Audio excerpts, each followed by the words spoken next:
Hello students, नमस्कार। आज हम मैट्रिक्स के बारे में जानेंगे। मैट्रिक्स क्या होता है और इसका क्या काम है मैथमेटिक्स में, ये हम जानेंगे। तो स्टूडेंट्स, आप एक मूर्तिकार के बारे में जानते होंगे जो मूर्ति बनाता है, बहुत अच्छा मूर्ति बनाता है। और मूर्ति बनाने के लिए वह केवल अपने हाथों का प्रयोग करता है।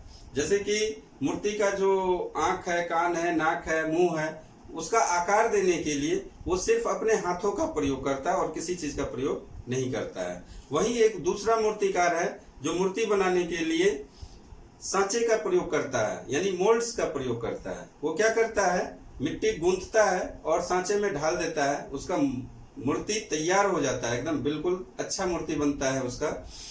तो स्टूडेंट्स, पहले वाला जो मूर्तिकार है उसको बहुत टाइम लगता है और बहुत मेहनत लगता है। वही दूसरे वाले मूर्तिकार को कम टाइम लगता है और कम मेहनत लगता है। तो ऐसा क्यों होता है? दूसरे वाले मूर्तिकार को कम टाइम क्यों लगा और कम मेहनत क्यों लगा? क्योंकि उसने सांचे का प्रयोग किया। सांचे का प्रयोग करने से क्या होता है, टाइम और मेहनत दोनों की बचत हो जाती है। तो वही काम यहाँ पे मैट्रिक्स का है। मैथमेटिक्स में मैट्रिक्स का वही काम है। Matrices are one of the most powerful tool in mathematics. It simplifies our work to a great extent when compared with other straightforward method. Means ये क्या करता है, it simplifies the method of solving of system of linear equations. Pair of linear equations के बारे में आप जानते होंगे। उसको सॉल्व करने के लिए बहुत सारे मेथड्स हैं। और वहीं पे यदि 3 इक्वेशन लिनियर इक्वेशन हो तब आप कर सकते हैं, लेकिन टाइम लगेगा। और यदि आप यहाँ पे मैट्रिसेस का प्रयोग करेंगे तो बहुत कम टाइम में आप उस इक्वेशन को सॉल्व कर लेंगे। लेकिन स्टूडेंट्स, उससे पहले हम आज के अनबिलीवेबल फैक्ट के बारे में बात करेंगे। आज का अनबिलीवेबल फैक्ट है ग्राहम्स नंबर। ग्राहम्स नंबर क्या है? This is the biggest natural number. और ये नंबर इतना बड़ा है, इतना बड़ा है, इतना बड़ा है कि यदि इसके सारे डिजिट्स को छोटे छोटे करके लिखें, जितना हो सके उतना छोटा लिखें और पूरे ऑब्जर्वेबल यूनिवर्स को पेपर बना दें, तो भी उस पेपर में ये नहीं आ पाएगा, हम नहीं लिख सकेंगे। तो क्या इसके लिए कोई सांचे का प्रयोग हो सकता है? खैर छोड़िए इसको, हम आज के टॉपिक्स पे आते हैं। मैट्रिसेस क्या है? तो मैट्रिसेस कुछ नहीं है, सिंपल है। This is the arrangement of numbers, set of numbers in rows and columns. क्या है? Matrix is the arrangement of numbers in rows and columns so as to form rectangular array. इसको हम एक example से समझते हैं। Example हमने लिया है, आप 3 फुटबॉलर के बारे में जानते होंगे। बहुत ही फेमस फुटबॉलर है रोनाल्डो, मेस्सी, नेमार। तो मान लीजिए तीनों एक ही टीम से खेल रहे हैं, नेमार, रोनाल्डो, मेस्सी। अब नेमार ने रोनाल्डो को पास दिया, रोनाल्डो ने मेस्सी को पास दिया, मेस्सी ने वापस रोनाल्डो को पास दिया, फिर से रोनाल्डो ने मेस्सी को दिया और मेस्सी ने फिर नेमार को दिया और नेमार ने फिर मेस्सी को दिया। अब ये कितना क्रिटिकल है इसको एक्सप्रेस करना। लेकिन हम यदि सांचे का प्रयोग करें, मैट्रिक्स का प्रयोग करें, तो बहुत ही आसानी से इसको एक्सप्रेस कर सकते हैं। कौन खिलाड़ी किस खिलाड़ी को कितने बार पास दिया, इसको कैसे एक्सप्रेस करेंगे? किस खिलाड़ी ने किसको कितने बार पास दिया है। तो यदि हम इसको इस तरीके से रिप्रेजेंट करें रो और कॉलम में, मान लेते हैं ये NRM, N for Neymar, R for Ronaldo और M फॉर मेस्सी। कॉलम भी बना लेते हैं NRM। अब आप इसको देखिए कि नेमार ने नेमार को कितने बार दिया, तो अपने आप को कितने बार देगा? 0 बार देगा। रोनाल्डो ने रोनाल्डो को कितने बार देगा? 0। मेस्सी को कितने बार देगा? 0। वही नेमार ने रोनाल्डो को कितने बार दिया? 1 बार दिया, 1।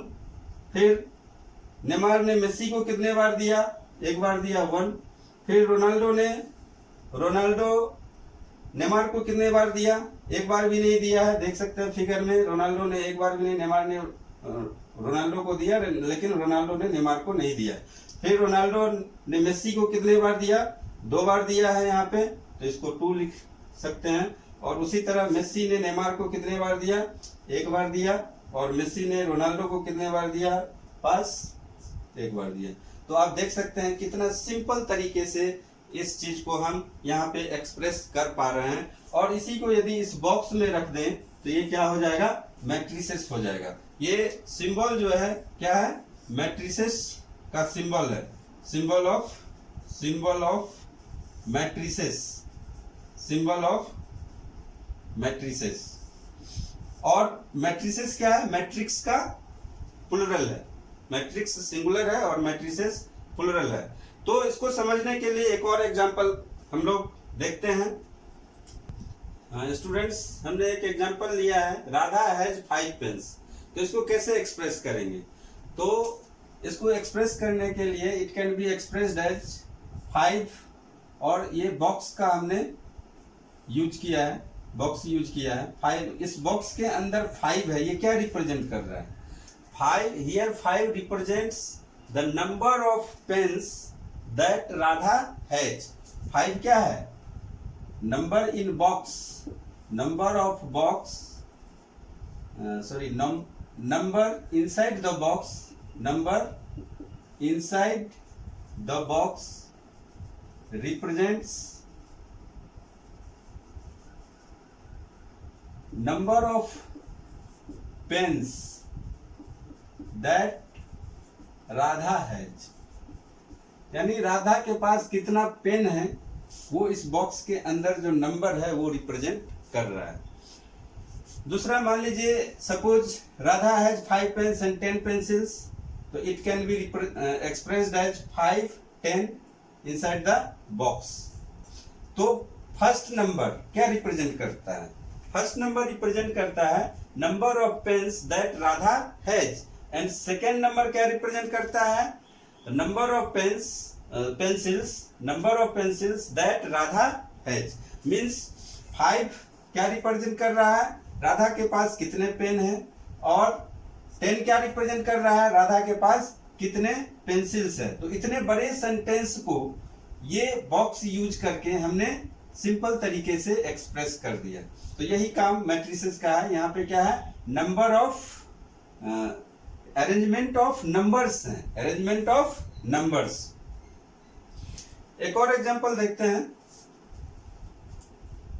Late us now suppose that we wish to express the information of position of pens and pencils, pens and pencils by Radha and her 2 friends Anuradha and Shraddha।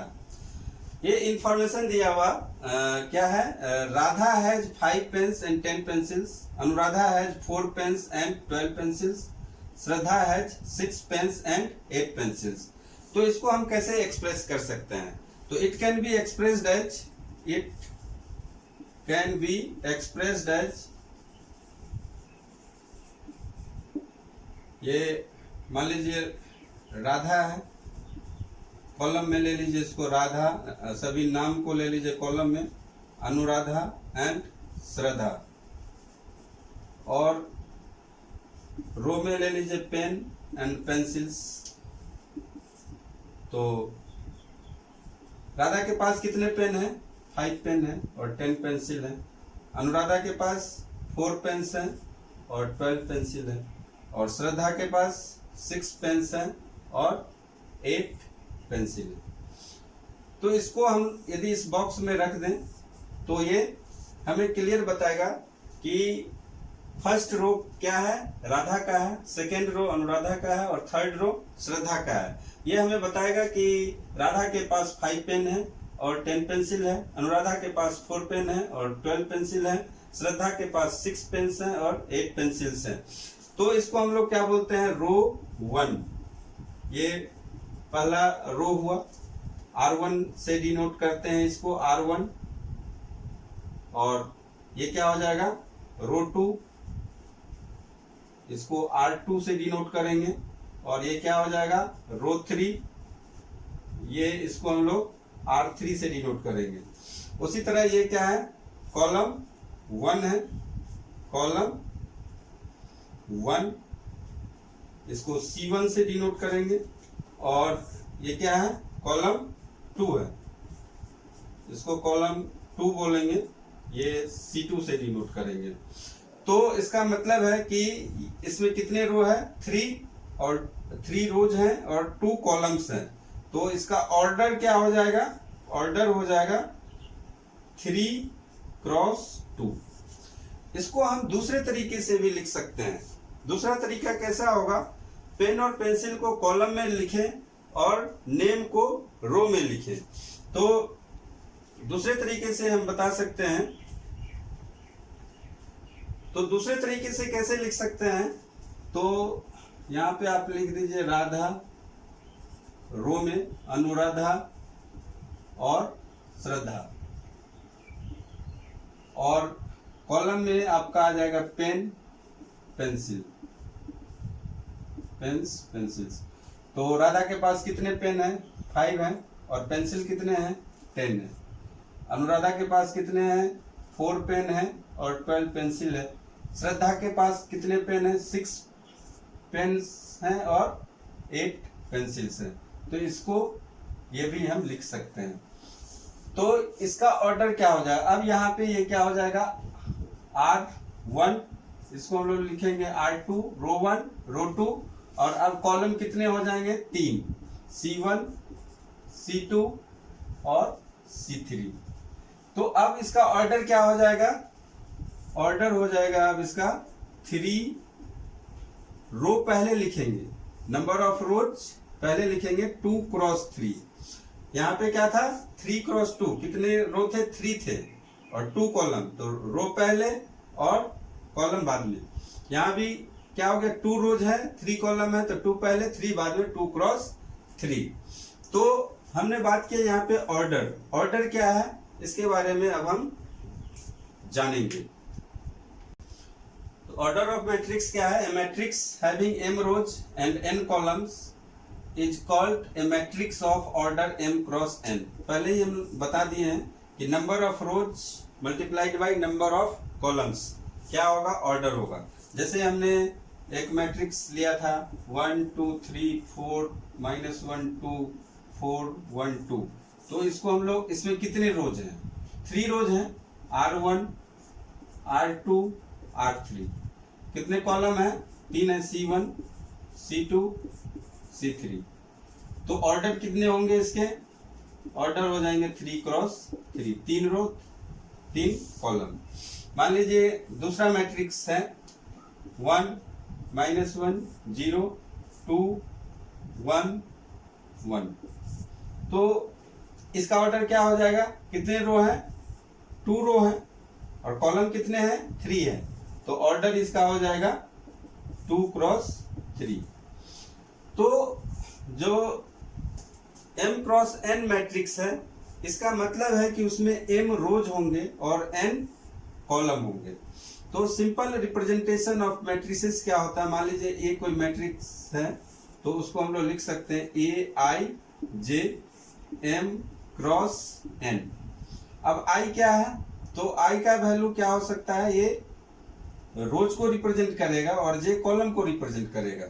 तो i क्या है, कौन सा रो है, और j क्या है, कौन सा कॉलम है। तो 1 इज लेस देन और equal to i is less than और equal to m, and j क्या है, तो j भी वही है, 1 इज लेस देन और equal to j is less than और इक्वल टू n। m और n क्या होना चाहिए, m और n belongs to natural number होना चाहिए, नेचुरल नंबर होगा। तो किसी भी मैट्रिक्स का यदि ऑर्डर पूछा जाता है तो हमें क्या बताना है, उसमें कितने रो हैं और कितने कॉलम हैं। तो रो यदि 2 है और कॉलम 3 है तो उसको 2x3 बोलेंगे, 3 रो और 3 कॉलम है तो 3x3 बोलेंगे, 3 रोज और 4 कॉलम है तो 3x4 बोलेंगे। तो स्टूडेंट्स, ये ऑर्डर ऑफ मैट्रिक्स और इंट्रोडक्शन ऑफ मैट्रिक्स आज हमने आपको बताया। यदि आपको अच्छा लगे तो चैनल को लाइक कीजिए, सब्सक्राइब कीजिए और शेयर कीजिए। सब्सक्राइब जरूर कीजिए।